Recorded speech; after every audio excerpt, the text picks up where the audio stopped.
Good morning, good afternoon, and good evening, everyone. My name is Mindoro, and today we're diving deep into the past, into some of the strangest laws ever written in the United States. So grab your tea, sit back, and let's explore the weird side of history together. Alabama, ban on fake mustaches in church if they cause laughter. History and meaning. Imagine a small southern church in the early 20th century. The service is solemn, the atmosphere is serious, and suddenly someone appears with a comical mustache, and people start giggling.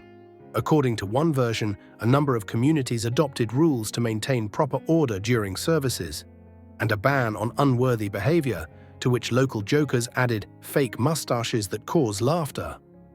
This rule is easier to understand as an attempt to preserve the respectability of the service. In popular culture, this point is often presented ironically. In Alabama, it is illegal to wear a fake mustache in church if it makes the congregation laugh. Punishment and reality. The whole point is to regulate behavior in public places. The fines themselves are usually symbolic or provided for in local ordinances on disturbing the peace. Many resources include this in collections of strange laws, and modern analyses note that such wording may have been part of city codes or church rules, but as regular criminal law it seems questionable. The degree of application is practically zero. Today, such norms are not used in actual prosecution. Arizona, you can't keep a donkey asleep in a bathtub. History and meaning. One of the most colorful legends of America's strange laws is the story of a farmer and his donkey who adapted to sleep in an old bathtub. When severe flooding hit the region, the bathtub raft with the donkey was swept away, and city services expended resources to rescue the animal. In response, some municipalities tightened animal safety regulations and banned keeping large livestock in bathtubs and similar structures. This story often dates back to around the turn of the 20th century, 1920s, and has become a textbook example of why strange laws are sometimes passed. Myth or law? Here's where it's important to be honest. Some sources call the rule an actual local ordinance, others dismiss it as an urban myth. Some legal compilations note that the wording "a donkey shall not sleep in a bathtub" is more of a folk paraphrase of a provision for safe animal housing and a prohibition on actions that interfere with emergency services. Thus, we have a mixture of fact and legend. The incident probably took place, and the law became a concise folk paraphrase. Punishment and relevance. In real practice, such prohibitions are either not applied literally or transformed into rules of sanitation and treatment of animals. The administrative punishment is a small fine or an order to eliminate the dangerous situation.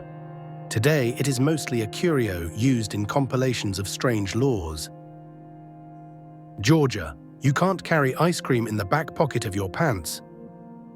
History and meaning. This law is a classic example of a popular explanation for the why of the appearance of a strange wording. The explanation most often given is that in the 19th and early 20th centuries, people would steal horses, and cunning thieves would hide ice cream in their back pocket to get the horse to follow them. If the owner's horse followed the goodie, the thief could claim that the horse followed him on its own, and thus avoid a theft charge. To close the loophole, a ban on carrying ice cream in one's pocket was introduced. It is sometimes pointed out that this rule applied specifically on Sundays. Relevance and degree of legal validity. Many lists of strange laws attribute such a prohibition to Kentucky or Georgia. Most modern passings attribute it to old local codes and rarely to current state laws. In practice, such regulations are not used against people. It's a historical relic and a curio for tourist guides.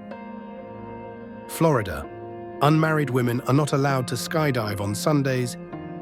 History and meaning. This story is a prime case of real outdated law. Similar rules governing women's decorum and behavior were found in the US in the early to mid-20th century. Such a prohibition was explained by the protection of morals and the desire to limit risky behavior for unmarried women on certain days. Validity and legal status. Credible parsing reveals such restrictions were indeed present, in various forms, in a number of places, but some of them were repealed or deemed obsolete. Specifically for Florida, studies and local reviews indicate that the old ban has ceased to apply and has been formally repealed, expired. A number of sources note repeal or lack of application from 2005 and earlier. It's now more of a curio in the This Is What Used to Be on the Law Bookshelf series. Punishment and enforcement. In practice, no one ever arrested anyone for a one-time jump. The regulations were symbolic or infrequently enforced. In today's reality, no one is looking at a skydiver's marital status when issuing a license permit to jump. Texas, it is illegal to shoot buffalo from a hotel balcony, from the second floor. History and meaning. This item is an iconic Wild West tale.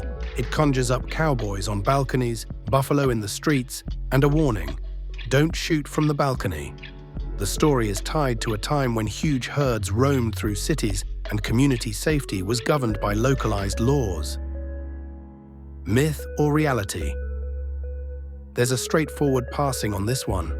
Major investigative journalism and library debunkings note that there was no single state law explicitly prohibiting shooting buffalo specifically from the second floor. The claim has become an urban legend. That said, any firing of a firearm from a balcony would, of course, have been subject to general rules on illegal use of weapons and public safety. Reuters and other reputable sources point out that the "it is illegal to shoot buffalo from the second floor" wording is a myth, overstatement. Punishment and relevance. Even if such language existed historically, applying it today would be impossible. Modern criminal and shooting laws cover similar situations, so it's more of an anecdote and a great visual for a Wild West video. That's it for today's dive into history. Let me know in the comments which one of these laws surprised you the most. I'm Mindoro, and as always, thanks for watching and see you next time.